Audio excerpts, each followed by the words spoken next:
Napoli continues resurgent form with a sparkling win at Fiorentina. It's a Tuesday and we have our team of the week on the menu, and also on the show today, a recap of Super Bowl 54. My name is Dick Jomoto. Welcome to Sports Express, brought to you by MTN. Thanks for joining us for Tuesday's edition of Sports Express, brought to you by MTN. My mistake at the top of the show, Napoli won at Sampdoria, not Fiorentina. We go to international newsreel. Here is Pedro Peter. Thanks, Dave. You start off with tennis, where 17-time Grand Slam champion Novak Djokovic returned to the top of the ATP standings after emerging victorious at last weekend's Australian Open.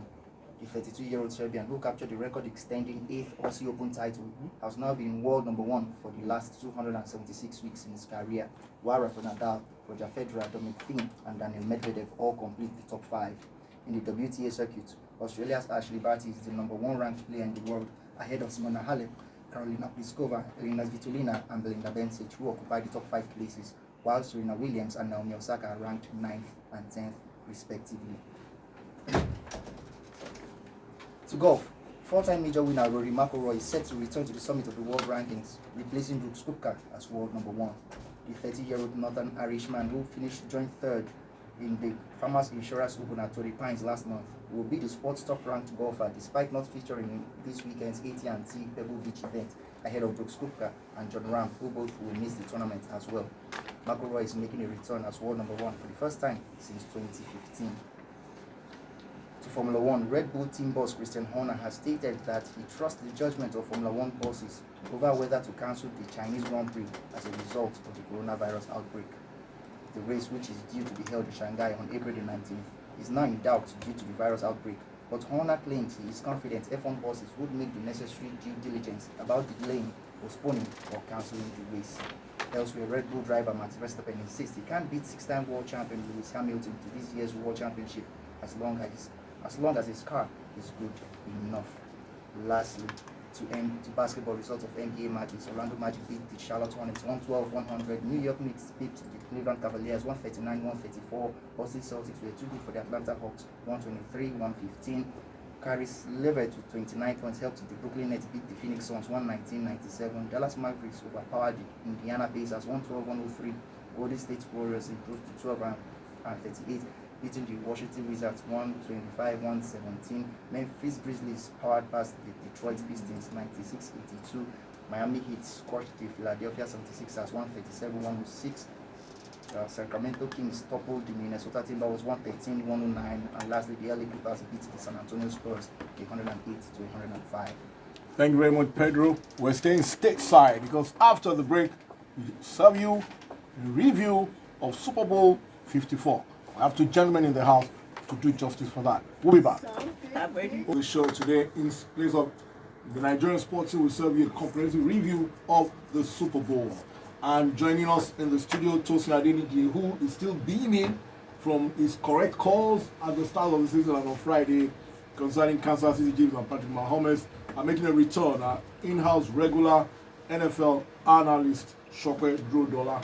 Gentlemen, great Super Bowl 54 that ended a 50-year wait for Kansas City Chiefs with a victory over the 49ers.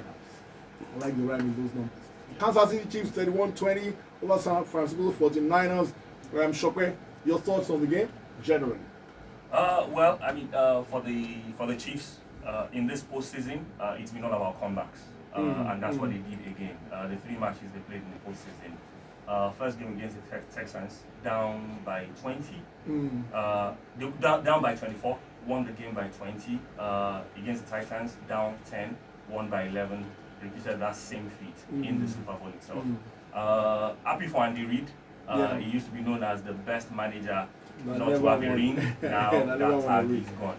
So I mean, and of course, also very happy for Patrick Mahomes, who's sort of put himself in that elite QB conversation right now. All right, Tosin, what made you call this for the Chiefs right at the start of the season? Like I said, at the end of last season, they were at the AFC Championship game, and they lost in overtime to the eventual Super Bowl champions. The Patriots, yeah. And all through that season, they actually had the best record in the AFC. They were 12-4 last year, and that was Mahomes' breakout season, which also earned him the MVP last year. So going into this year, and like Chopin just said, Andy Reid is one of the best coaches never to win the Super Bowl. So I knew at the minimum, Elements are falling in place for exactly. So I knew at the minimum they will be at the AFC Championship game, and thanks to the Titans, the Patriots were knocked out. So Okay. so it was an easy run to the Super Bowl for the them. stars are aligning for them. All right, Patrick Mahomes, Chopin, only 35 games as a pro. He already has a ring. He's only 24. Is he the new Tom Brady? Well, I mean, so the stats are even more sort of startling, or more impressive than that. He's the youngest man to have both a Super Bowl ring and to have won regular season MVP. I mean, and he's done that within his first two seasons as a starter in the league. I mean, that is it the next Tom Brady? Everything looks like it, but in American sports, you never can say never. All it takes is an injury, but really, he has all the fundamentals right. You expect him, and I mean that partnership with Andy Reid, like we said, Andy Reid is a mastermind as well in the game. This looks like he has the makings of of becoming another dynasty. We'll have to watch out for that.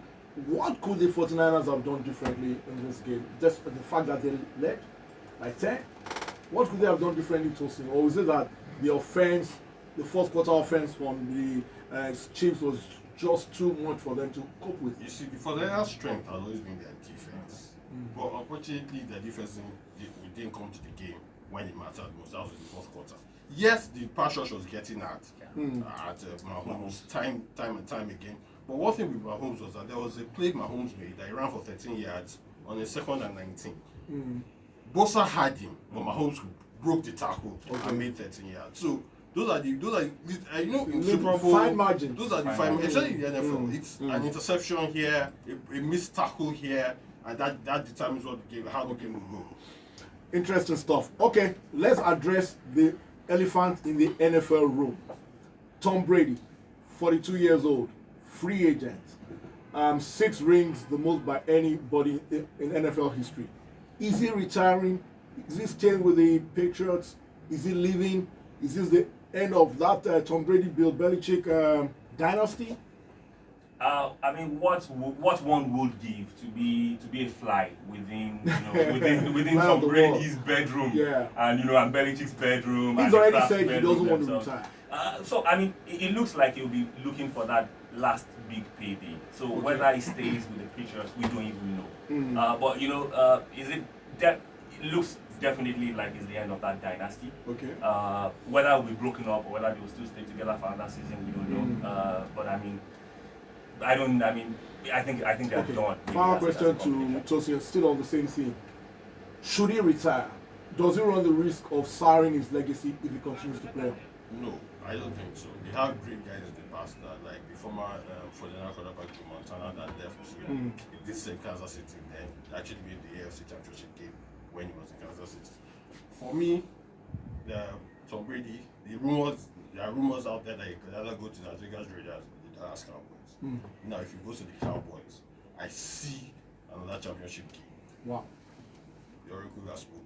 Okay, all right. Before we go, some bits and pieces from the Super Bowl, listen up for the very last one. Andy Reid, Kansas City Chiefs, dedicated his win to his late son, who died in 2012. Garrett died in 2012. That's Andy Reid's son of a accidental drug overdose.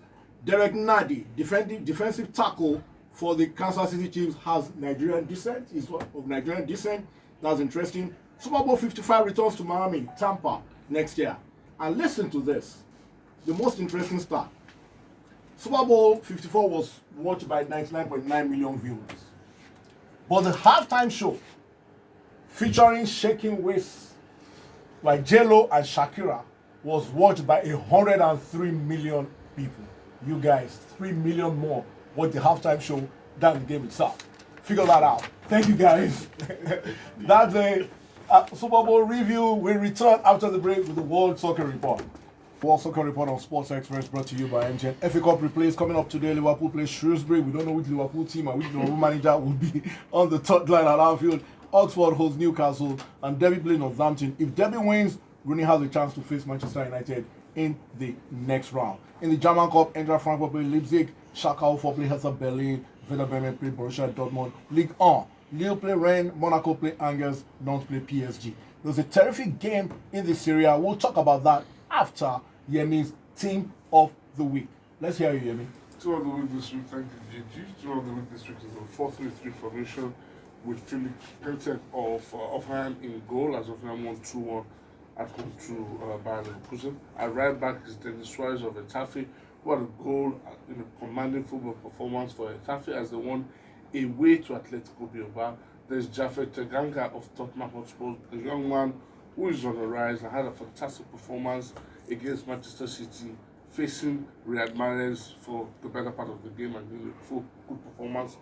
From centre back is Nigerian Kenneth Omero of Eganes, who had a goal as well as Eganes won at home to Real Sociedad. He's partnered by Antonio Rudiger of Chelsea, who had a brace, and one of the reasons, even though he considered 2 goals, one of the reasons why he made this is that was his first goal since October 2018, and then he scored twice. In midfield is Real Madrid's Valverde for an exceptional performance in the Madrid derby. There's Bayern Munich's Thiago also joining in midfield after a great performance of Bayern away to Mainz as they were top in Bundesliga. There's Jordan Henderson of Liverpool as Liverpool came back from a 0-0 draw at halftime to put 4 past Southampton and to continue their fantastic run to the title. Up front is Lionel Messi of Barcelona with an absolute fantastic performance at home to Levante with a brace of assists. And of course, there's Ciro Immobile of Lazio, who made 25 goals in Serie A this season.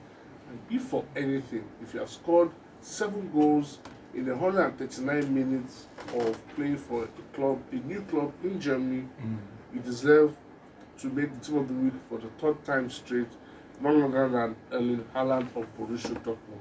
And the Manager of the Week for winning back-to-back games is Gennaro Gattuso of Napoli. For the first time, I'm going to fight you this morning. Ronaldo, 9 straight scoring games, should be on your team. Yes, but Okay, let's leave that. We're running out of time. Really. Quickly, Sampdoria 2, Napoli 4. Sampdoria, Napoli led 2-0. Sampdoria brought it back to 2-2, but eventually they won. Now, Gattuso seems to have turned the corner. I don't know. 2 weeks ago, they lost to Fiorentina. It looked all terrible. But he's won 3 now. Lazio won in the Coppa Italia, 2-1 over Juventus, and now this. Has he turned the corner before we go in? not yet. Okay. Not yet. Why I say not yet is because there are still players who have refused to sign extensions. Extensive contract. That I think causes a huge imbalance in any team. So we have to still wait and see. Okay. All right. Good result for them, though. 4-2 over Sampdoria. A very, very exciting game of football. Best of the rest, we stick with football, and Juan Lebrada, midfielder Cristobal Marquez, was the star on the day when his team took on Girona in a Spanish second division game last weekend. Listen to what happened. Said Fabian had the distinction of being sent off twice in the same game by the match referee. It was first of all sent off, then the match referee consulted VAR, he changed that to a yellow, but Marquez got into an altercation with another player. It resulted in another second yellow, earning him a red. Figure that out if you can. My name is Jake Jones, and thanks for your time. Good morning.